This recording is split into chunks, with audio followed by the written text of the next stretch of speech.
बरसाने वाली की जय, मानसी गंगा की जय, पूतली के लौटा की जय, गोविंद कुंड की जय, गतिपुरा मुखारबिंद की जय। राधे राधे दोस्तों, तो कैसे आप सभी। आज के ब्लॉग की शुरुआत हो रही है गोवर्धन परिक्रमा के साथ, जिसे गिरिराज पर्वत के नाम से भी जाना जाता है, जो मशहूर धार्मिक नगरी मथुरा से लगभग 22 किलोमीटर की दूरी पर है। यह वही पर्वत है जिसे भगवान श्री कृष्ण ने अपनी कनिष्ठा उंगली से उठाया था, ताकि ब्रजवासियों की इंद्र के प्रकोप से रक्षा की जा सके। सदियों से यह पर्वत लोगों की आस्था का केंद्र बना हुआ है। यहाँ दूर दूर से श्रद्धालु सप्तकोशी परिक्रमा के लिए आते हैं, जो 7 कोस यानी 21 किलोमीटर की है, जिसमें 12 किलोमीटर की बड़ी परिक्रमा और 9 किलोमीटर की छोटी परिक्रमा है।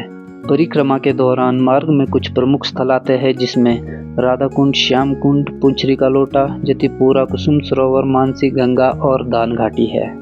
दोस्तों, हमने अपनी परिक्रमा की शुरुआत कर ली है। आप अपनी इच्छा अनुसार 3 तरह से परिक्रमा को कर सकते हैं। पहला, आप परिक्रमा मार्ग से पैदल चलते हुए परिक्रमा को पूरा कर सकते हैं, जिसमें 7 घंटे लगते हैं।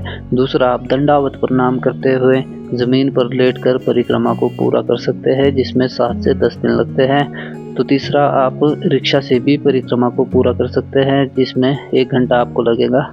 दोस्तों, परिक्रमा की शुरुआत की जाती है दान घाटी से, पर हम अपनी परिक्रमा की शुरुआत कर रहे हैं राधा कुंड से, क्योंकि हम गए थे बरसाना से हम आए राधा कुंड, तो हमने वहीं से अपनी परिक्रमा की शुरुआत की।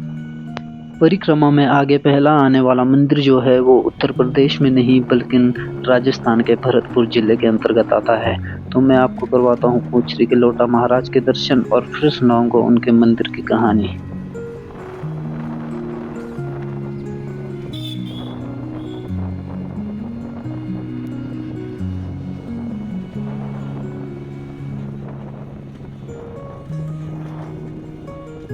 दोस्तों, हम आ गए हैं राजस्थान के भरतपुर जिले में, जहां बहुत ही प्रसिद्ध मंदिर है पूंछरी के लोटा महाराज का, और इसी मंदिर के अंदर श्री हनुमान जी का विग्रह भी स्थापित है। दोस्तों, ये है पूंछरी के लोटा, जो भगवान श्री कृष्ण के मित्र थे। गोवर्धन परिक्रमा करने वाले सभी श्रद्धालुओं के लिए जरूरी है कि वो पूंछरी के लोटा के दर्शन कर अपनी हाजिरी जरूर लगाए। अगर वो अपनी हाजिरी नहीं लगाते हैं तो परिक्रमा को पूरा नहीं माना जाता है। इसके पीछे का कारण है कि जब श्री कृष्ण यहाँ से चले गए थे तो उन्होंने अपने मित्र को यहाँ बिठाया और बोला कि जो भी श्रद्धालु मेरे दर्शन के लिए यहाँ आएगा, आप उनके नाम लिखना और उनकी हाजिरी लगाना। जब मैं वापस आ जाऊँगा तो आप ये मुझे देना। तब से ये श्री कृष्ण के इंतज़ार में यहीं बैठे हुए हैं। और इनके नाम के पीछे की कहानी है कि जो पहले पहलवान या हट्टे कट्टे व्यक्ति होते थे तो उन्हें लौटा कहा जाता था। जब श्री कृष्ण के बारे में पूछने यहाँ उनकी सखिया आई तो वो इन्हें देख के घबरा गई और एक दूसरे को कहने लगी कि तू जाके पूछ कि श्री कृष्ण वापस लौटे कि नहीं लौटे। तो फिर वो सखिया आपस में ही बोलने लगी कि तू पूछ रही, और इसलिए इनका नाम पड़ा पूंछरी के लोटा। और श्री कृष्ण के 8 मित्रों में से ये भी एक मित्र है और इनका नाम है मधुमंगल। तो 2.5 से 3 किलोमीटर चलने के बाद हम पहुंच गए हैं जतिपुरा गांव में। ये वही जगह है जहां श्री कृष्ण ने 7 दिन और 7 रातों तक गोवर्धन पर्वत को उठाकर रखा था। यहाँ गिरिराज जी के मुखारबिंद के दर्शन किए जाते हैं और यहाँ दूध अर्पित करने की भी प्रथा है। हमने गिरिराज जी के मुखारबिंद के दर्शन कर लिए हैं। यहाँ बहुत ज़्यादा भीड़ लगी हुई है, तो अब हम चलते हैं बाहर की ओर। ये है मंदिर में आने और जाने का रास्ता। रास्ते के दोनों तरफ मिठाइयों की दुकानें बनी हुई है। यहाँ आपको हर प्रकार की मिठाई मिल जाएगी। आप कोई भी यहाँ की मिठाई ट्राई कर सकते हैं। हम ट्राई करने वाले हैं यहाँ की जलेबी, जो बहुत ही अलग तरीके से बनती है। दोस्तों, ये है यहाँ की स्पेशल जलेबी, जो आलू और दही से बनती है, जिसमें किसी भी प्रकार का मैदा नहीं मिलाया जाता है। सिर्फ आलू और दही से ही ये जलेबी बनती है। दोस्तों, कभी सोचा नहीं था कि आलू की भी ऐसी जलेबी बन सकती है। सच में बहुत ही स्वादिष्ट बनी है। क्या आप लोगों ने कभी खाई है आलू की जलेबी? कमेंट करके ज़रूर बताइएगा।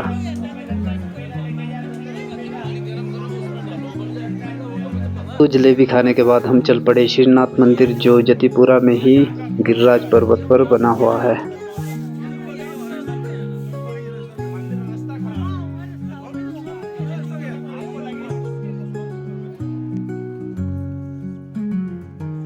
मंदिर पहाड़ी की चोटी पर बना हुआ है, तो आप यहाँ से पूरा जतिपुरा और गोवर्धन देख सकते हैं। बहुत ही सुंदर नज़ारा यहाँ से देखने को मिलेगा।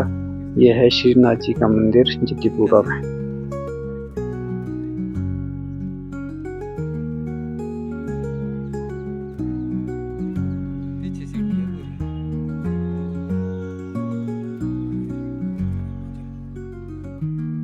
दोस्तों परिक्रमा करते करते हम पहुंच गए हैं बड़ी परिक्रमा के अंतिम पड़ाव पर और इसके बाद हम शुरू करेंगे छोटी परिक्रमा जो रह गई है 9 किलोमीटर की।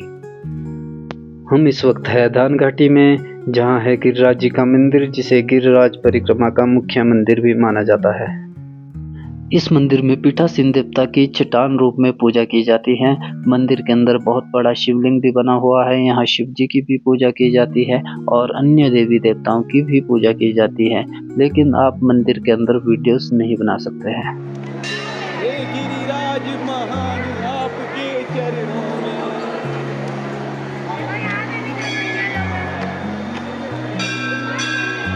जय हो जय हो जय हो।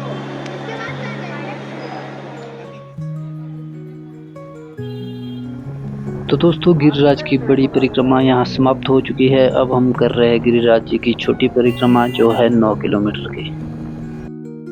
दोस्तों हम जा रहे हैं राधा कुंड की तरफ और रास्ते में हमारी मुलाकात हुई हिमाचल से आए महिलाओं के एक ग्रुप से जो कुल्लू से आए हुए थे। हमने उन्हें पहचाना उनके पहनावे से और उनकी भाषा से। उत्तर प्रदेश में हम हिमाचल वासियों से मिले, हमने उनसे बात की और हमारा जो पहनावा है रेस्टा डाटू सदरी उसको वो साथ लेकर आए। ये देखकर और भी अच्छा लगा। इससे पता चलता है कि हमारी संस्कृति आज भी जीवित है। कभी भी मौका मिले तो अपने कल्चर को प्रमोट करने से पीछे ना हटें। अपने हिमाचली होने पर और भारतीय होने पर गर्व करें। दोस्तों चलते चलते हम आ गए हैं कृष्ण कुंड और राधा कुंड के पास। तो चलिए मैं आपको कुंड के दर्शन करवाता हूँ। ये है कृष्ण कुंड और इसके ठीक दूसरी तरफ है राधा कुंड। दोस्तों अरिष्टासुर नामक राक्षस ने सबको परेशान कर रखा था। एक बार जब उसने बछड़े का रूप धारण कर कृष्ण जी पर हमला किया तो कृष्ण जी ने उसका वध कर दिया। जब उसका वध किया गया वो बछड़े के रूप में था, जिस कारण कृष्ण जी को गौ हत्या का पाप लग गया।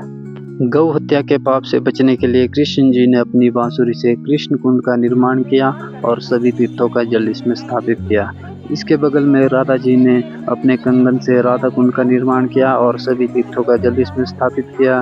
फिर कृष्ण जी ने इसमें स्नान किया और उन्हें गौ हत्या के पाप से मुक्ति मिली।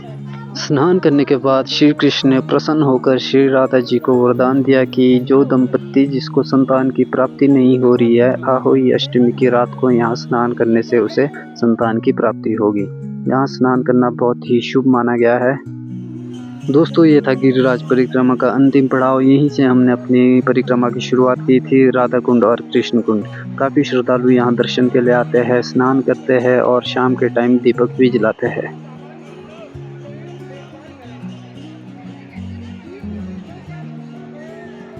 दोस्तों यहाँ से जाने के बाद हम बाहर थोड़ी देर चौराहे पर बैठेंगे, राधा नाम लेंगे और उसके बाद अपने दोस्तों को कहेंगे अलविदा।